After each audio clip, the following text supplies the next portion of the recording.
Me dijo que acaba de venir de Nepal y que había pasado oro de contrabando, que era pan comido y que debería probarlo. Cargar con 25 kilos de oro es mucho más fácil hacerlo cuando sientes la adrenalina en tu cuerpo. Íbamos deprisa y superanimados por la emoción de estar en presencia de unos gángsters de verdad con pistolas. Al recordarlo, creo que ellos sabían de sobra dónde íbamos a acabar. Iban a sacrificarnos.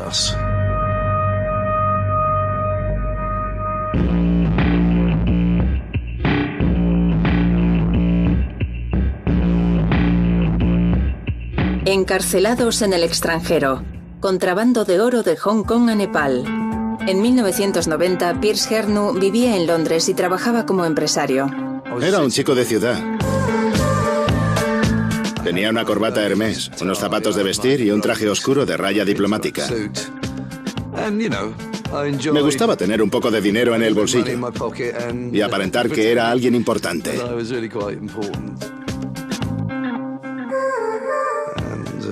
Era un urbanita, pero debido al entorno laboral, sufría mucho estrés.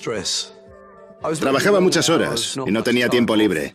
No era algo que me gustase y creo que eso fue lo que provocó que a la larga cayera enfermo. Prácticamente me pasé un año tumbado en el sofá de mi madre, sufriendo una depresión de caballo. La depresión fue la consecuencia de no tener bastantes tiroides en mi sistema. No podía ni decir una sola frase, pero sí que podía caminar. Ese fue el punto más bajo de toda mi vida. Cuando hacía un poco más de calor en Inglaterra, me sentía mucho mejor. La tiroides produce calor corporal, y cuando estás en un clima cálido, tu deficiencia es mucho menor. Así que pensé que si me iba a un lugar con un clima más cálido, quizá me sintiera mejor. Y decidí irme de viaje. Quizá a Singapur, Malasia, y al final opté por Tailandia. Y es obvio que era algo muy positivo. Tan pronto aterricé en ese clima mucho más cálido y un mundo mucho más libre, me sentí muchísimo mejor. Resultó ser un paso acertado. Podría vivir así el resto de mi vida. Era una existencia idílica. Vivía en una casa de madera en la playa, jugueteando entre las olas en la orilla del mar durante el día, comiendo deliciosos manjares y bebiendo bastante temprano. También intentaba ligarme a las turistas más guapas. Durante esos 3 meses, mi vida era puro hedonismo. A veces volvía solo a casa, y otras no. Pero vivía una vida de juerga continua.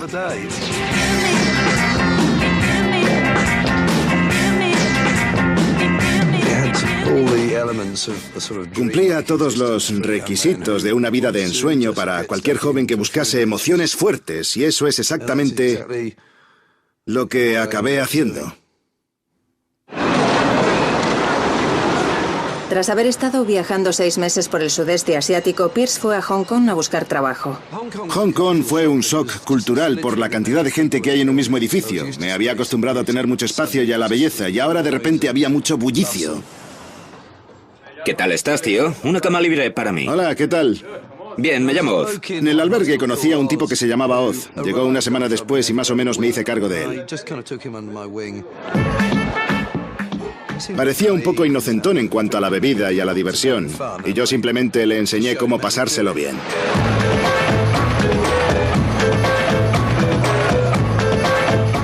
No es que yo fuera un experto, pero salimos de copas y aprendió rápidamente. Fue un alumno muy aplicado. Y pronto hicimos buenas migas. Nuestros recursos eran cada vez más limitados. Había malgastado casi todo mi dinero básicamente en alcohol. Estaba bastante claro que necesitaba trabajar si quería quedarme y no estaba dispuesto a volver a casa. Hola, tío, ¿cómo te va? ¿Quieres hacerme un favor? Te traeré una birra. Red se alojó entonces en el albergue. Organizaba tours guiados para turistas alemanas, ya que hablaba alemán aunque era americano. Ese tipo era muy pequeño, casi como un enano. Tenías que haber visto a su esposa, parecía de la NBA. Medía más de 2 metros, era gigantesca. Desde el principio no es que fuera un tipo que me cayera bien, era bastante escandaloso. Literalmente un chillón. Sí, a eso mismo me refiero. Era un fanfarrón, y a mí esa clase de tíos no me caen bien. Pero poco a poco empezamos a hablar, y después me comentó que lo de guía turístico no era su única fuente de ingresos. ¿Queréis conseguir un poco de dinero? Si queréis ganaros un pastón, tenéis que meteros en el oro. ¿Oro? ¿Meternos dónde?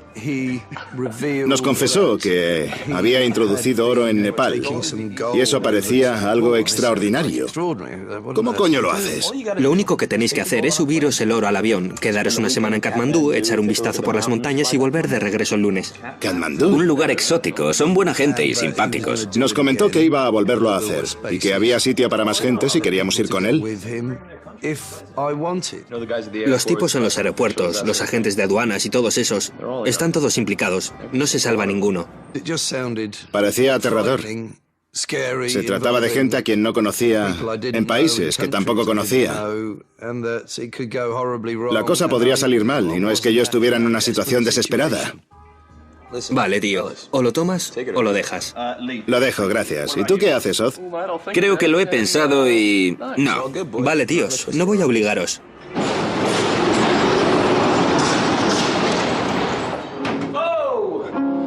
¿Estáis bien, chicos?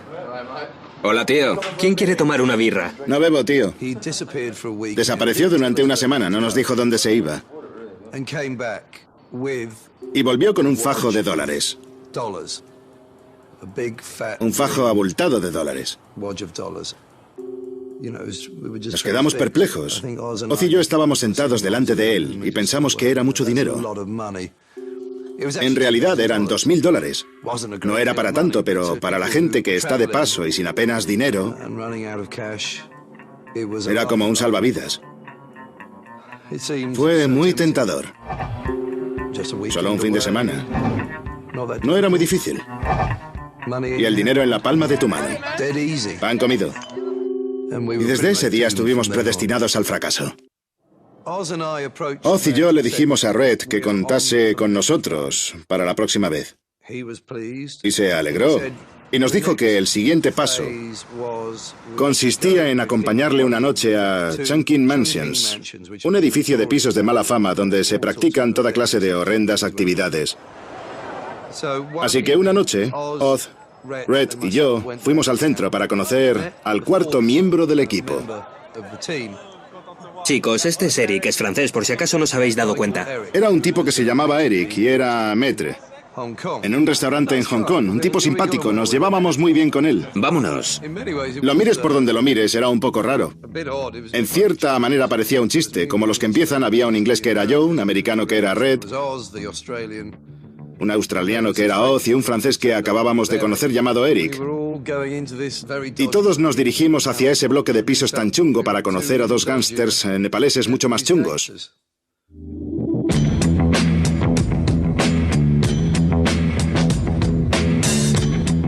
Era bastante emocionante porque había oído hablar de ese lugar, pero nunca había estado allí y tenía fama de ser un centro de prostitución y contrabando.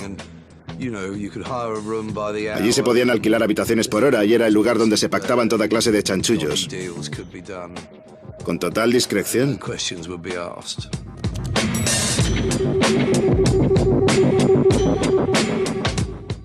Y subimos al ascensor, hasta una de las plantas más altas, para vernos con dos tipos nepaleses que nos estaban esperando.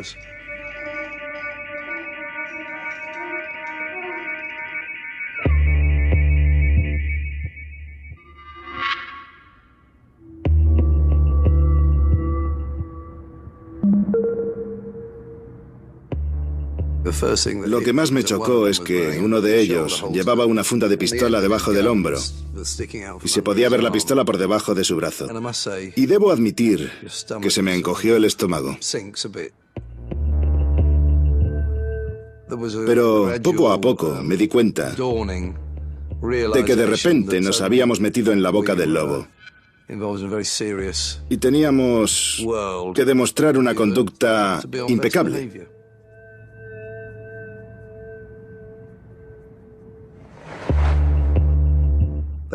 Tenían un chaleco vaquero con varios bolsillos que contenían oro por un valor de $400.000 y querían comprobar si éramos lo bastante fuertes físicamente para coger el chaleco y ponérnoslo.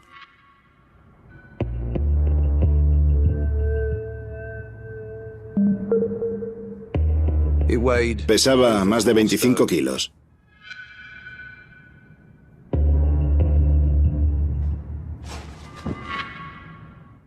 Está claro que de repente pasas de 70 kilos a 95 kilos y pesaba mucho.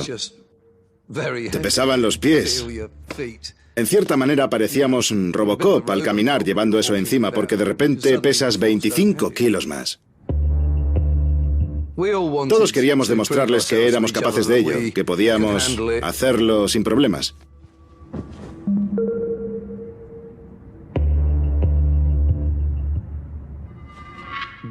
Todos éramos bastante fuertes físicamente y todos lo demostramos. Y les convencimos de que podríamos ser unas mulas de primera. Mi única pregunta era, ¿qué pasa si nos pillan?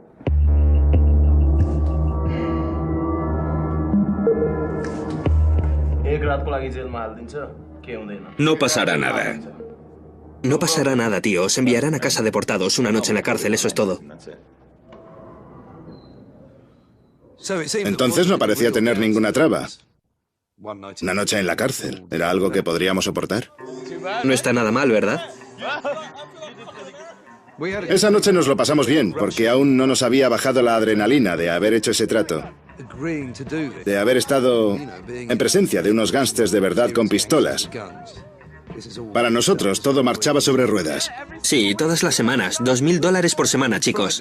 También sientes miedo. Pero sin ese miedo no te sube la adrenalina.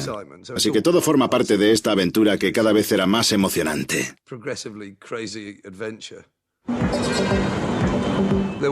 Hubo una semana de diferencia entre probarnos los chalecos y la ruta del oro, y durante esa semana me pregunté infinidad de veces qué coño estaba haciendo. Aún podía echarme atrás y ser un poco más sensato. Y al final fue un sí rotundo. No fue por el dinero, sino más bien porque cuanto más lo pensaba, más creía que era una gran aventura.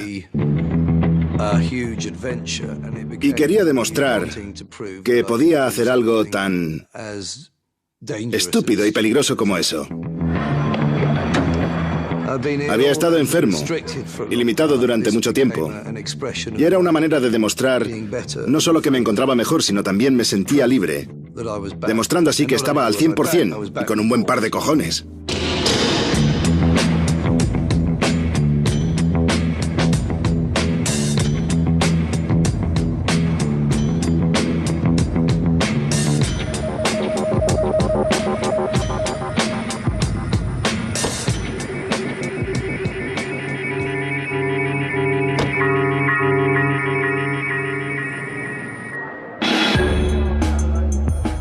El plan consistía en llegar al aeropuerto, facturar, ir a la sala de preembarque, y allí nos encontraríamos con alguien que nos daría el oro en los aseos.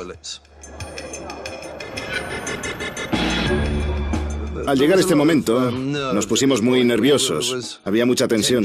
Estábamos allí sentados esperando, pensando, ¿dónde está ese tipo? El primer grupo de personas de nuestro avión ya habían sido trasladados en autobús y habían pasado por la pista hasta llegar al avión, y ese tipo aún no había dado señales de vida.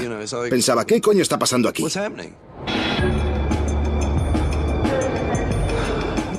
Y después pensé, ¿nos están vigilando? ¿Vigilan a todos los que tienen pinta de estar nerviosos?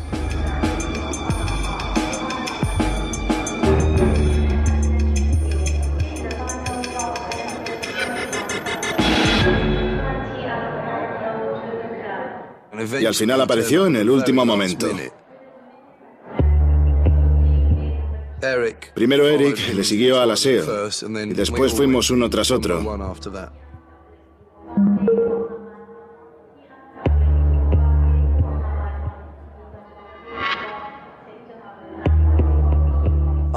Era casi como si estuviera obligándome a hacer algo que fuera en contra de mi naturaleza. Yo solo era un tipo de clase media viajando con mochila y de repente haciendo algo totalmente ilegal. Y probablemente era lo más ilegal que había hecho en toda mi vida.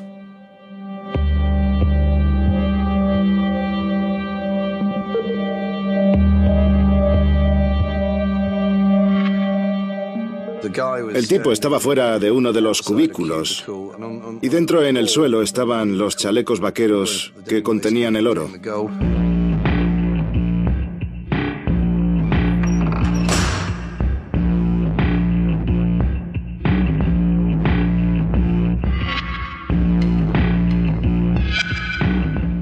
Teníamos que llevar puesta una chaqueta y una camisa para ocultar lo que llevábamos debajo.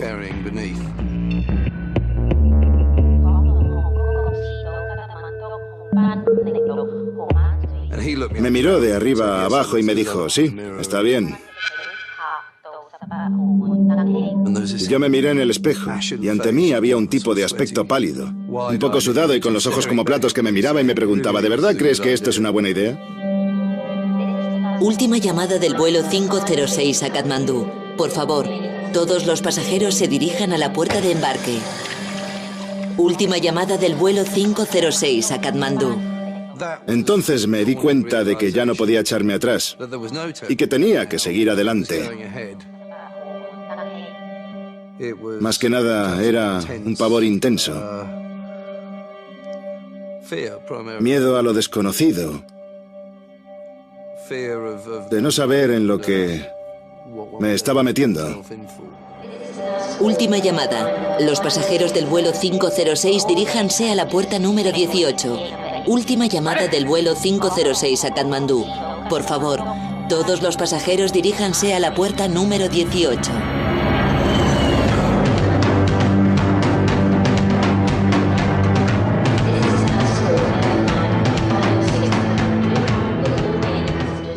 No queríamos llamar la atención, pero fuimos los últimos pasajeros en subir al avión, retrasando a todo el mundo, incluso el despegue del vuelo. Cargar con 25 kilos de oro es mucho más fácil cuando te sube la adrenalina y, por lo tanto, eres mucho más fuerte de lo que en realidad eres.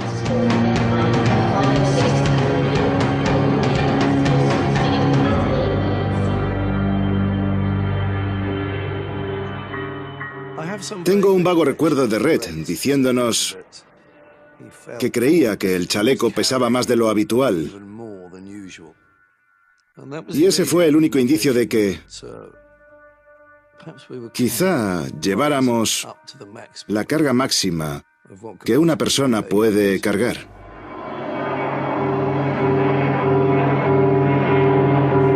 Pierce, Oz, Eric y Red llevaban 112 kilos de oro con un valor de 1,6 millones de dólares. Al parecer, el trato con los traficantes de oro es que puedes subirlo al avión hasta Nepal, porque allí no tienen detectores de metal en el aeropuerto. Y los agentes de aduanas de Nepal fueron sobornados para permitirnos que pasáramos sin problemas. Y desde allí se lo llevan a la India, donde sí que tienen detectores de metal en los aeropuertos y es vendido en India a un precio desorbitado, ahorrándose así los impuestos de importación de Nepal o la India. Ahí reside el arbitraje, y así la gente amasa dinero traficando con oro.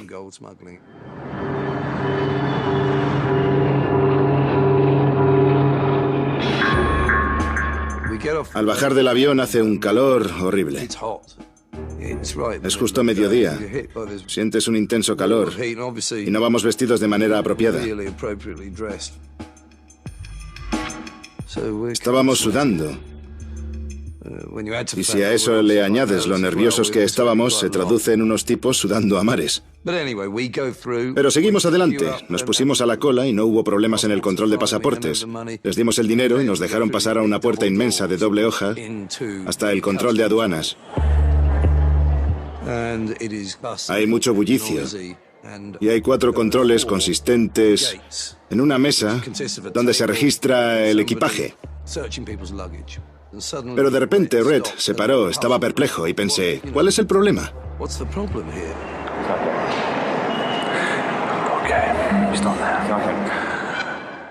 El problema era que le habían dicho que pasara por el control número 4. Pero el tipo que siempre está allí, el tipo que estaba a cargo del puesto de control número 4 no estaba, y en su lugar había una mujer vestida con un sari azul. No he tenido ningún problema las veces que lo he hecho. Lo he hecho 3 o 4 veces y siempre ha estado ahí el mismo tipo. Toda la culpa es tuya, gilipollas. No te obligué a que pasaras el oro, querías el dinero. Cállate, no menciones el dinero. Fueron 3 o 4 minutos, pero duraron toda una eternidad, durante los cuales intentamos parecer serenos, tranquilos, sin movernos y sin llamar demasiado la atención. A la vez que hablábamos entre nosotros y nos preguntábamos, ¿qué vamos a hacer? No podemos quedarnos aquí. Red, ¿cuál es el puto trato? No sé cuál es el puto trato. Y al final, Maldito puñado de gilipollas. miramos a la mujer con el sari morado y ella se percató de que estábamos pasando un mal trago y ella ha hecho una señal. ¿Qué significa eso? ¿Lo sabes? ¿Y yo qué coño voy a saber? El vestido, el sari. No tengo ninguna puñetera buena idea. No es mi idea. Esto es una mierda. Si no tienes una idea mejor, entonces ¿por qué no cierras el pico?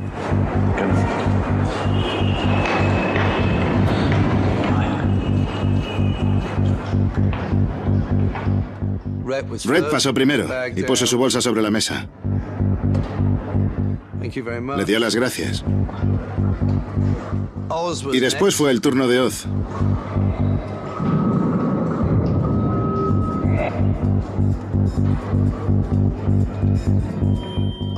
Yo fui el último.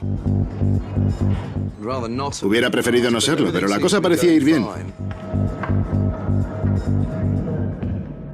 Hasta que de repente, en la otra parte de la sala de aduanas... ¡Alto!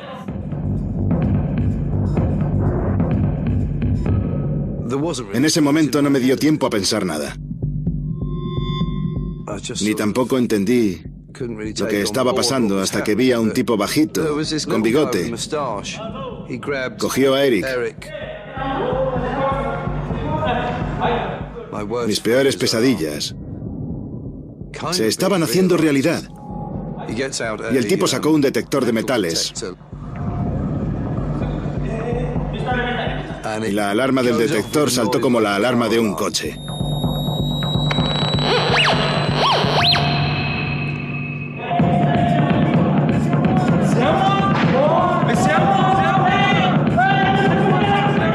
Usted, venga aquí.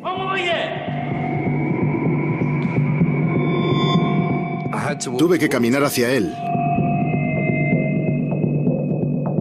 Pero pensé, ¿qué otra cosa puedo hacer?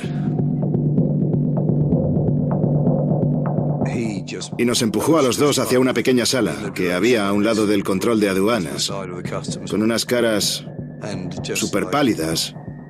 Habíamos entrado en shock. Entramos en la sala y allí se armó la de San Quintín.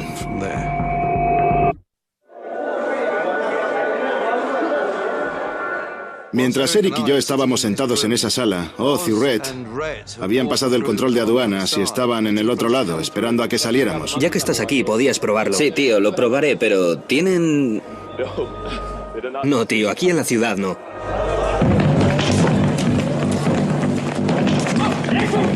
¡Soltadme! Vale, basta. Y en lugar de salir nosotros de esa sala, los que salieron fueron 4 o 5 policías armados.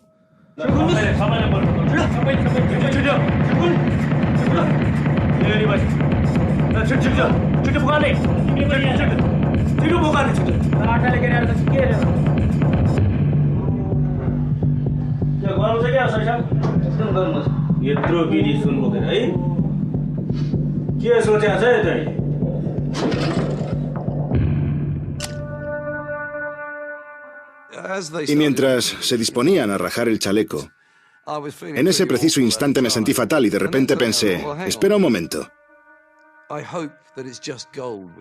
Espero que sea oro lo que llevamos en el chaleco y que no haya un par de paquetes de heroína también. Y me di cuenta de lo estúpido que había sido. Echando la vista atrás, me doy cuenta de que fui un gran estúpido.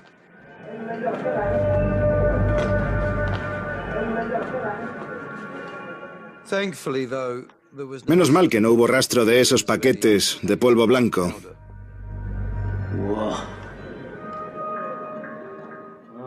Nunca hasta entonces habíamos visto el oro. Únicamente habíamos sentido su peso.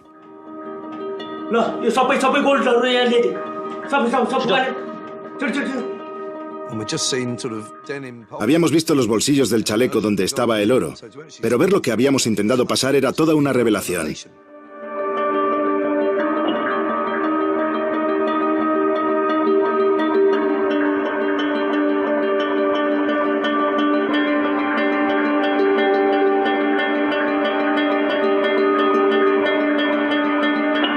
No solo para nosotros, sino también para los agentes de aduanas que estaban reunidos en torno al oro.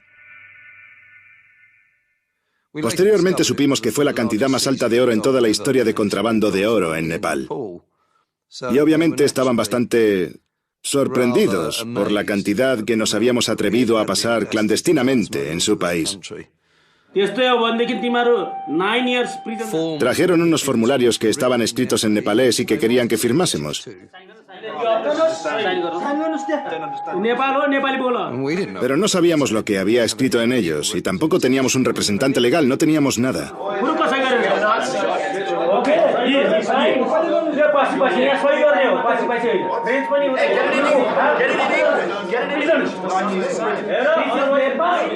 No voy a firmar nada. Pero con tanta gente gritándote enfadados, obligándote a coger un bolígrafo. No quieres causar más problemas innecesarios, pero tampoco quieres echar tu vida por la borda. Al final todos firmamos porque no queríamos causar demasiados problemas.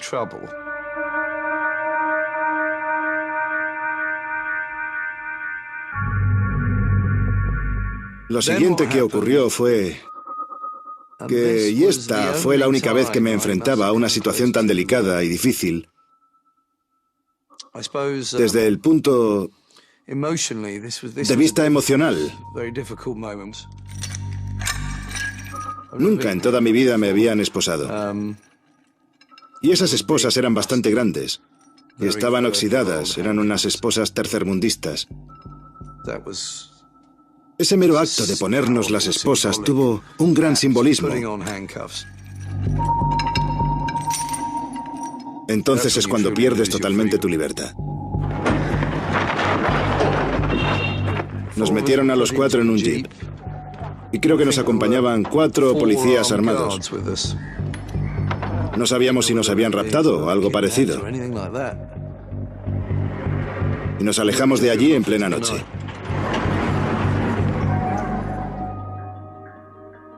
Estaba oscuro y no podíamos ver el país donde habíamos aterrizado. Al final, el vehículo se detuvo delante de una especie de muro y nos empujaron a los 4 por un hueco que había en ese muro. Estábamos en la cárcel. Nos dimos cuenta de que nos habían metido en la cárcel y estaba oscuro, pero podíamos ver filas de hombres tumbados en el suelo, durmiendo por todas partes. Creíamos que nos iban a dejar en una especie de sitio de espera antes de echarnos del país al día siguiente. Eso era lo que esperábamos.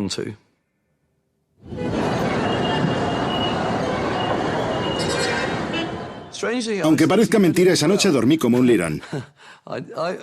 Todo ese día fue una experiencia agotadora y cuando llegamos a la cárcel cerré los ojos y pude dormir. Cuando me desperté al día siguiente, estaba rodeado por el barullo típico de una cárcel. No podía creerme que estaba allí. Cuando me desperté pensé, bien, ¿qué hago aquí? Ah, sí. Me arrestaron anoche por traficar con oro. Me han dejado tirado en la trena. Y aquí estoy. Hubo una llamada de la puerta principal. Y tuvimos que subir al jeep junto con algunos soldados. Y nos volvieron a llevar al aeropuerto.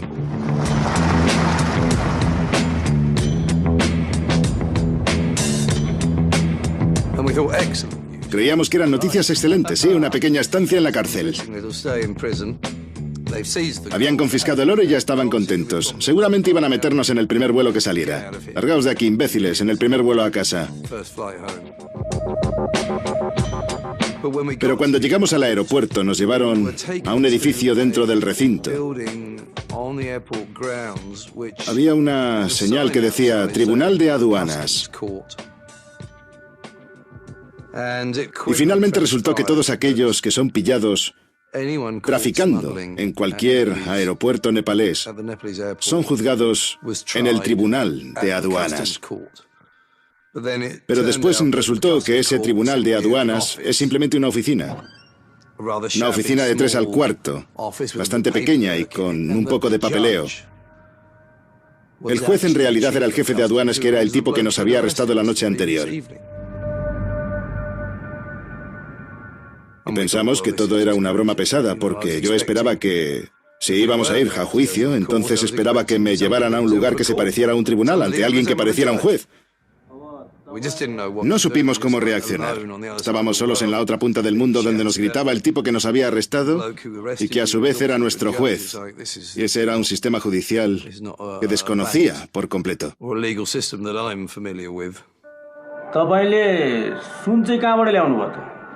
¿Desde dónde lo habéis traído? ¿Desde dónde habéis traído el oro? Hong Kong. Hong Kong. Nos preguntaron si sabíamos de quién era el oro. No lo sabemos. No lo sabemos, solo recogemos el oro en Hong Kong y lo traemos hasta Katmandú. Y solo sabemos a quién tenemos que entregárselo una vez llegamos aquí. Creo que fue un alivio que no supiéramos nada de nada. Y enseguida nos dijo que nos condenaba a 4 años de prisión. ¿4 años? ¿Sí? ¿En una prisión en Nepal? ¿Sí? ¿No van a deportarnos? Llevabais encima 112 kilos de oro. Si queréis marcharos, tendréis que pagar el precio de 112 kilos de oro. A menos que pudiéramos pagar la multa por el mismo valor del oro confiscado, no saldríamos de allí. Como no llevábamos $1.600.000 encima, era poco probable que nos dejaran marchar. Nos quedamos atónitos, helados, y en cierta manera no dábamos crédito a lo que nos había dicho. A continuación nos llevaron de vuelta a la cárcel para cumplir nuestra sentencia.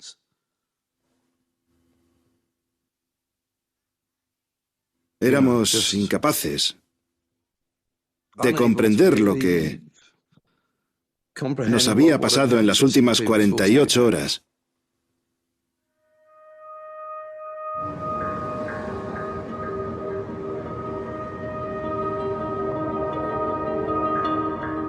Me preguntaba por qué había salido mal el plan, por qué esta vez no había salido igual de bien que las otras veces. ¿Quién era el tipo que nos arrestó a Eric y a mí?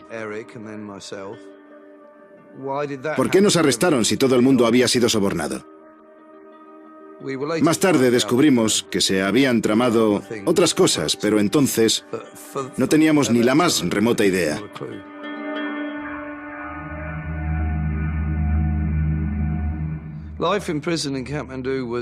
La vida en una cárcel en Katmandú era un espanto. No sabíamos qué tipo de violación encontraríamos. Era una cárcel con todo un repertorio de criminales, desde asesinos hasta pederastas, violadores y drogadictos. Durante los primeros días me presentaron al único blanco que había en la prisión. Parecía un tipo bastante extraordinario. Parecía como una especie de mago de otro siglo.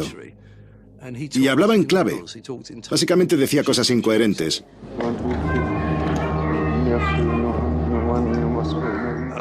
Me enteré de que había sido traficante de oro y que había estado en la cárcel casi 4 años. Y se le había ido la olla, lo cual era bastante aterrador, porque mi peor temor era sufrir una depresión o quedarme incomunicado de mi familia y amigos. No sabía lo que me iba a enfrentar mentalmente y, al parecer, tenía muchas posibilidades de que en un futuro podría perder la chaveta.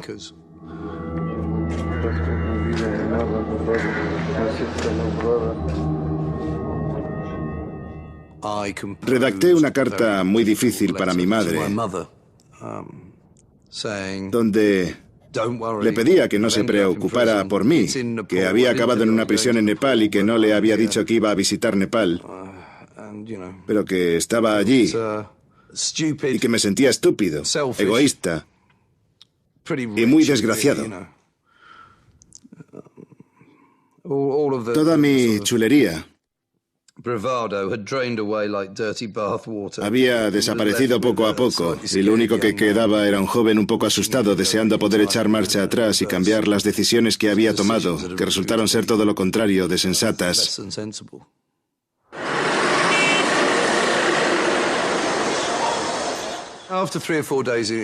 Al cabo de 3 o 4 días de estar en la cárcel recibimos la visita de un americano que quería hablar con Red y que se llamaba Ian, y era un tipo que Red había conocido en anteriores ocasiones. ¿Cómo te va, tío? ¿Cómo te va, tío?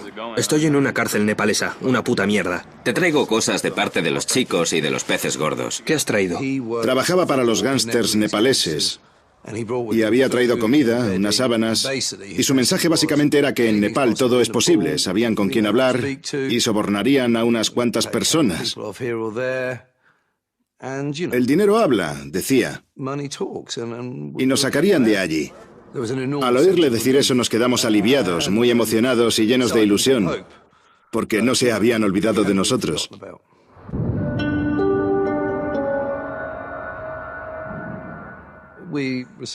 Recibíamos visitas regulares de Ian cada 7 o 10 días, con más dinero y comida.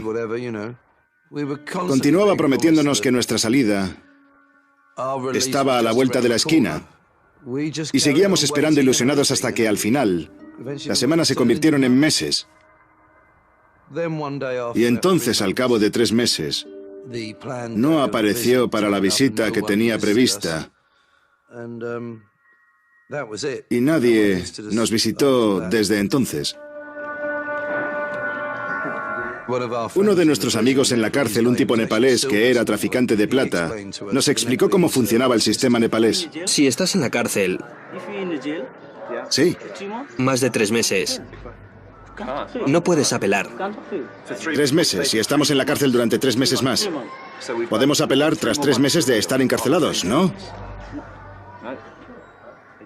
Si no presentabas tu apelación dentro de los 3 primeros meses de estar en la cárcel, entonces ya no tenías derecho a apelar. 3 meses, 3 meses. No puedes apelar. No podemos apelar, tío. Los 3 primeros meses ya habían transcurrido y los gángsters nepaleses nos pidieron que nos mantuviéramos callados y que después de los 3 primeros meses nos sacarían de allí. Así que nos habían dejado sin ninguna posibilidad de salir. Ahora estaba claro que esos tipos nos la iban a jugar desde el principio. Y ahora teníamos que buscar otros medios para salir de allí sin tener que quedarnos encerrados 4 años. Al tener que enfrentarse a 3 años y medio de cárcel, Pierce pidió ayuda a un familiar suyo. El tío Tony no era en realidad mi tío. Era un primo segundo, pero para mí era como si fuera mi tío. También estaba al corriente de que mi tío había trabajado en las fuerzas aéreas británicas con una destacada carrera y que después pasó a participar en misiones secretas y a mis ojos era más bien como James Bond. Era como un héroe para mí. Recibí una llamada de la puerta principal donde me esperaba Tony. Llevaba puesta una chaqueta Barbour verde, la misma que solía llevar en su granja. Fue un momento conmovedor porque de repente un miembro de mi familia había ido hasta allí para intentar sacarme a mí y a mis amigos. Tony había hecho sus propias indagaciones y sabíamos que una vez al año, por el cumpleaños del rey, este por compasión otorga un indulto a ciertas personas. Tony nos proporcionó papel para redactar una carta a su majestad en la que le pedíamos que nos liberara por su cumpleaños. Sabemos que somos culpables, pero estamos arrepentidos y queremos regresar a casa.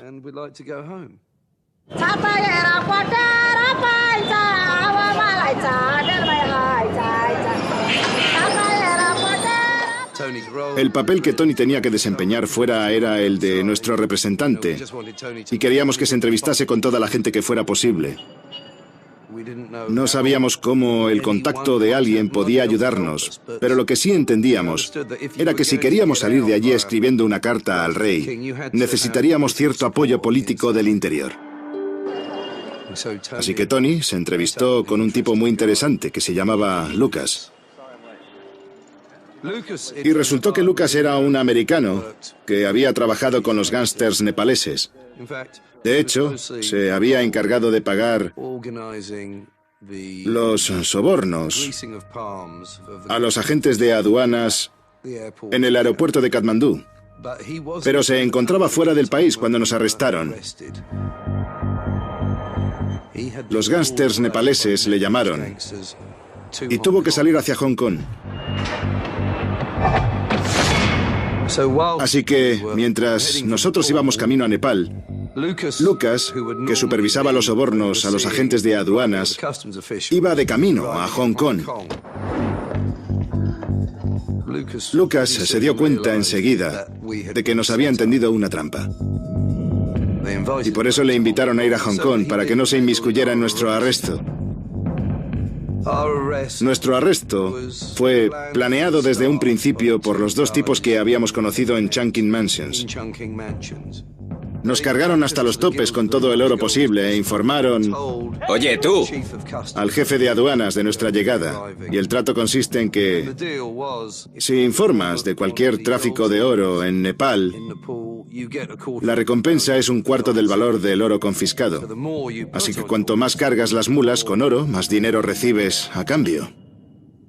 Nosotros acabamos 4 años en Chirona y ellos acaban extremadamente ricos.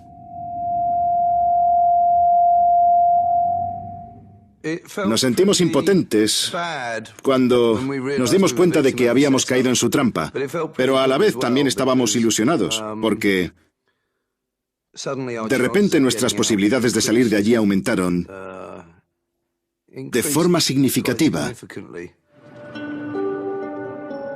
Lucas tenía contactos, o por lo menos eso era lo que decía, en casi todos los departamentos gubernamentales, hasta el primer ministro y por encima de él.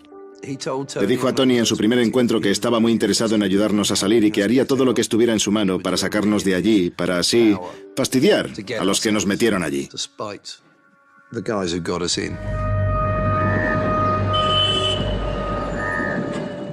Era el 17 de diciembre y recuerdo oír gritar en inglés en la puerta principal. Era la vicecónsul de la embajada inglesa. Y nos dijo, no sabía ni cómo, ni por qué, pero que había venido para decirnos que había sido informada esa misma mañana de que iban a ponernos en libertad el día del cumpleaños del rey, el 29 de diciembre. Y... no sé, era algo extraordinario. Un sentimiento increíble. Y entonces tuve la gratificante tarea de regresar a la celda y reunirme con Oz, Eric y Rhett para decirles que iban a liberarnos. Nos vamos a casa.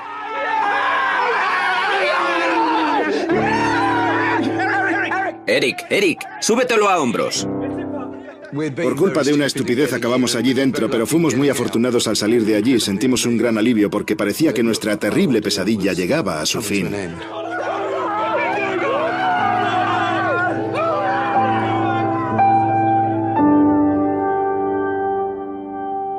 Pierce y sus amigos fueron liberados tras haber cumplido 8 meses en prisión.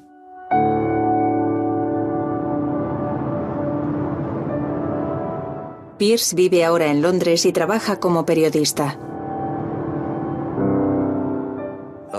Fui en busca de aventura.